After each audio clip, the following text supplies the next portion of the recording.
I gasped with a sudden realization. That was the final bell. As I felt all the tension drain from me, I let out a deep breath. Mouse! My mind was in a muddled state for much of the entire day. I didn't feel like I was awake, but I didn't feel like I was asleep either. Mouse, behave yourself. I couldn't say it felt especially comfortable, but I felt a kind of relief that the sanctity of the school, part of my daily life, had yet to be violated. How long would I have to keep on living like this? I could only grit my teeth and bear with it, as this living hell slowly gnawed away at me. Gage-kun, come on. It's club time, club time. The sound of Rena's voice brought me back to my senses. Come on. Come on, Kei-chan, stop spacing out. Mouse, please, stop being a bitch. Bring her desk. Wait, is Rena calling Keiichi Kei-chan? Everyone was moving their desks together as usual. That's right. It was happy fun club time. I had no intention of taking part. I haphazardly stuffed the contents of my desk into my bag as I prepared to go home. It was a weak-handed gesture to avoid having to actually say, I'll be going home now.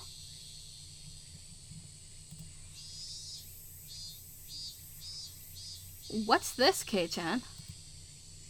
You planning on going home right away again? Mio sounded quite disappointed. I'm just not in the mood. Could you just let me be for a while? The tone of the words that spilled from my mouth matched Mion's disapproving glare.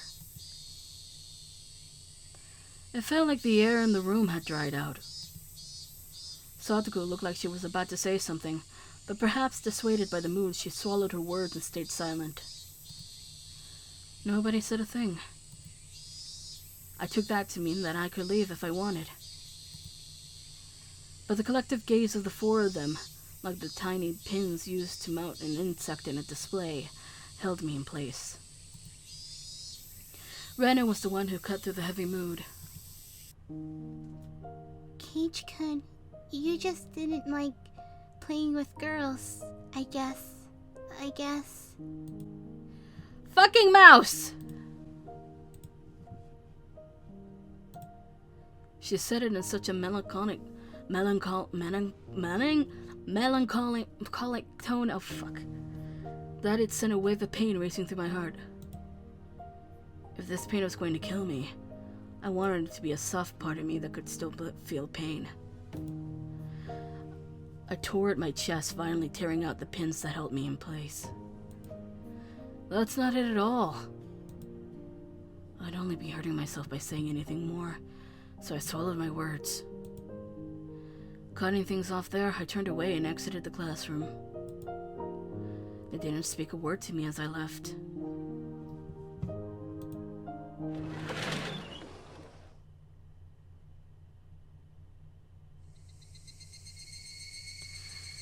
It was a long, dull trip back, but I didn't lose focus.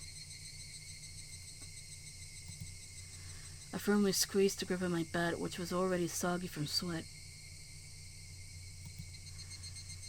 Realizing that, I wiped it down with my sleeve. If something were to happen, I wouldn't want it to be slippery. Since this morning, I've become especially sensitive to the presence of cars. Even while walking, my ears pricked up and sought out threatening sounds and presence that could be closing in. And that was why I could hear it. Without a doubt, there were footsteps. Those footsteps had matched up perfectly with mine for a while now. From what I could sense, it was just one person. But I had no intention of being careless. They didn't Did they intend to follow me like that car this morning until we were in a good location to assault me? Then it wasn't a good idea to keep walking like this. I stopped walking and looked back. The wooded path, crowded with trees, responded with silence, as if there was nobody there to begin with. But I wouldn't be fooled. I was certain footsteps were following me. And just as I stopped, the footsteps stopped as well. Meaning the person following me wanted to keep their distance. That was, without question, proof that I was their target. I held my breath, waiting for their presence to panic and start moving again. The trees rustled with the sound of the wind. The Higurashi also joined in the dissonant chorus, trying to throw my focus into disarray. Had 5 minutes passed? Or had I been like this for a whole 30 minutes? It was so hard to breathe that I might have suffocated. It seems I would be the first one to panic. Without a doubt, he was lurking in the shade of that tree with bated breath. Hello, car alarm, or car going beep outside. Then I'd make the first move. I fixed my grip on the bat. I raised it up to my shoulder to be ready to swing it at any time. Hey! I know you're there! With all my might, I screamed at whoever was hiding in the shade of the trees. But the presence in the shade didn't budge. Until the moment I found them, they had no intention of revealing themselves. I know already! I know you're there! I screamed out angrily at them, but even still they didn't move at all. Then I'll go over there myself. With all due vigilance, I approached step by step. Stepping into the tree's shadows, I saw a human figure there. That figure was curled up like a small animal. Rena? When she realized I'd found her, her expression softened. She seemed apologetic, but wasn't going to speak a word. Did you have some business with me? I wouldn't accept that silence and screamed a question at her. Not really. It's just, Rena was in a panic with tears welling up in her eyes. But it was obvious that she had been following me. What about the club? Fucking hell! Since I'm not... That shouldn't matter. Don't mind me and just play. But I'm just worried about you. Thinking about how I'd been acting up until now, it wasn't hard to imagine that my behavior could have been perceived as strange. Serena was concerned. At a quick glance, that's how it would seem. But I wasn't going to let my guard down that easily. Even if that was really the case, she still wouldn't have to do something like try to tail me. She should have called out to me when I was leaving and gone out right with me. But Rena didn't do that. She kept her distance from me and matched my walking speed. On top of that, she matched the sound of her footsteps and deviously tried to hide her presence from me. Then, after she realized I noticed she was there, she held her breath as she tried hiding from me. She wore a timid expression that would force one to take pity on her, but without a doubt, she was tailing me. Stop following me.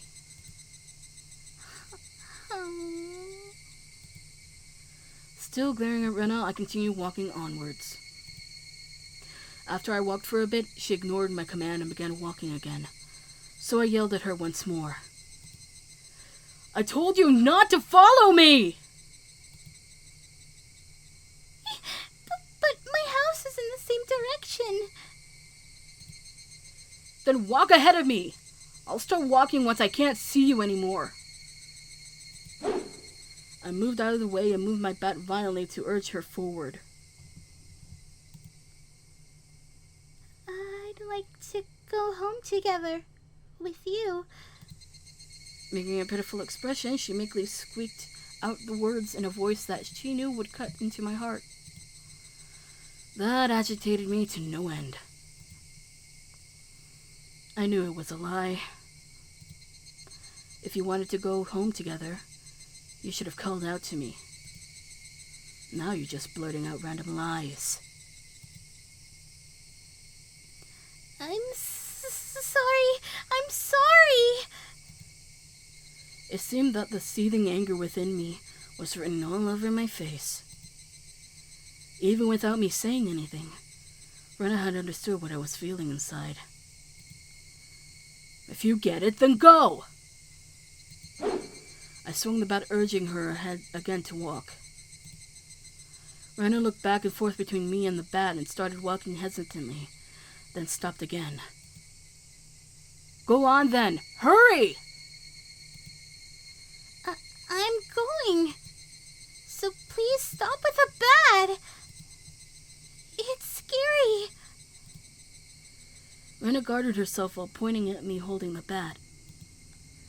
She may have realized that I wasn't planning on using this bat for baseball. I lowered the bat, but still guardedly opened a way for her. Go. There's no problem now, is there? There was nothing else she could protest. She passed by me timidly, so as to not set me off. As I watched her pass by, she stopped completely after having barely moved at all. Hey, don't stop! Then a powerful gust blew past us, barraging my face with dust. The dust got into my eyes and clouded my vision. While rubbing my eyes with my left hand, I swung blindly with the bat in my right, protecting the small opening I had presented. But Rena didn't even try to attack during that opening. Attack me? No. She hadn't budged an inch. I could tell from the sound of her fluttering skirt in the wind. As her skirt settled, so did the silence. At that moment, the voice inside of me immediately warned me of impending danger. I was caught by surprise. The smell of the air, had it changed? Without me realizing, the air around me suddenly felt like a calamity was about to befall me. It was like the air had suddenly become invisible concrete, like Rena and I were locked in this space. Rena didn't move an inch. Also unable to move, I stared at her back.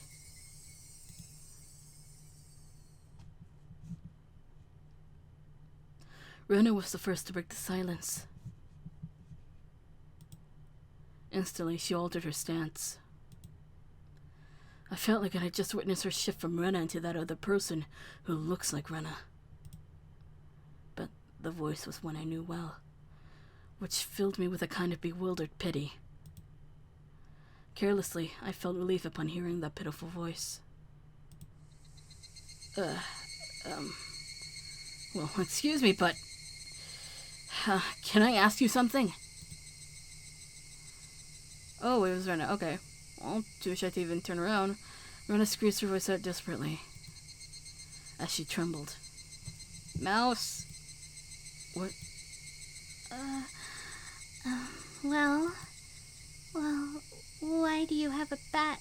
I wonder. The question Rena asked was by no means unexpected. I can carry whatever I want. But you didn't have one up until today. Why so suddenly? It's alright if I decide to do something different suddenly. Isn't it? Is it strange that I have a bat? Because, Kichi, you're not the kind of person to play baseball. It's weird. I couldn't tell what kind of answer she was looking for, and I was getting tired of answering her. I just suddenly got the urge to play baseball. Is that so weird? It's weird. She answered instantly, and that annoyed me slightly. I just suddenly wanted to play baseball. And I wanted to practice my swing, so I'm carrying around a bat.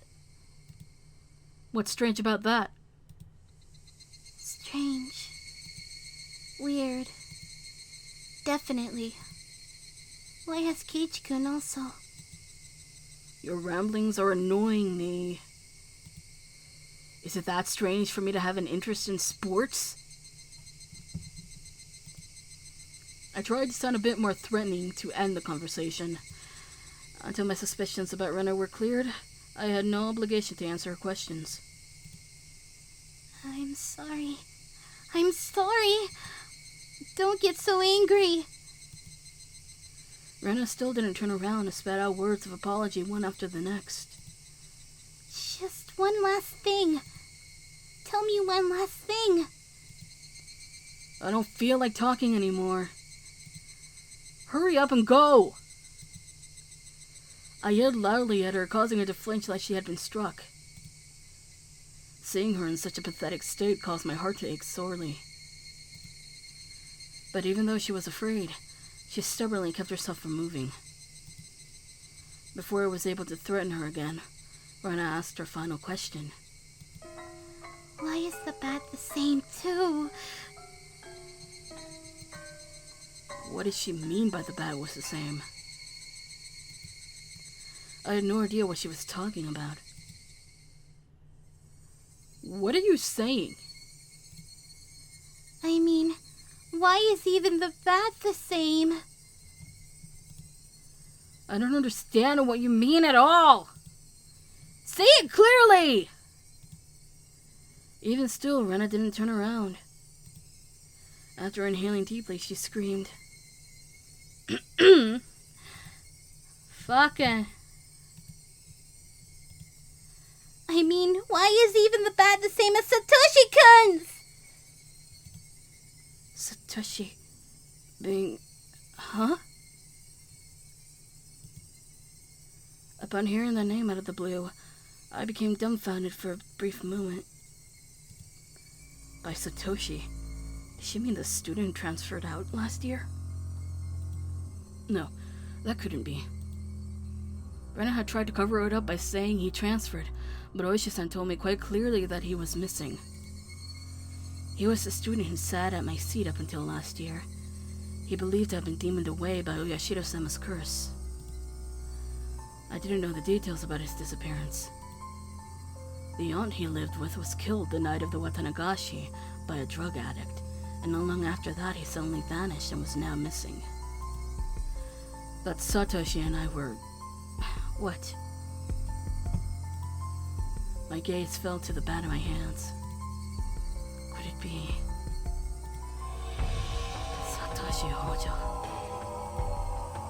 It was a bit difficult to see, but that was what was written on the white tape at the end of the bat. I see. So this was Satoshi's bat. Oh. This was Satoshi's bat. Since nobody was using it, I borrowed it. That's not a problem, is it? That's not it! The way Rena said that made it seem like this bat was something that should never be touched. Like it was some sort of offering at a shrine or a memento of the deceased. I could only stand there perplexed and unable to respond. Rena continued speaking without waiting for a reply. Why is it that you're doing the exact same thing Satoshi did when it happened to him? Rena was talking about more than just a bat belonging to Satoshi. It was the same with Satoshi-kun! He joined the baseball team, but he didn't really like baseball. What does that have to do with me?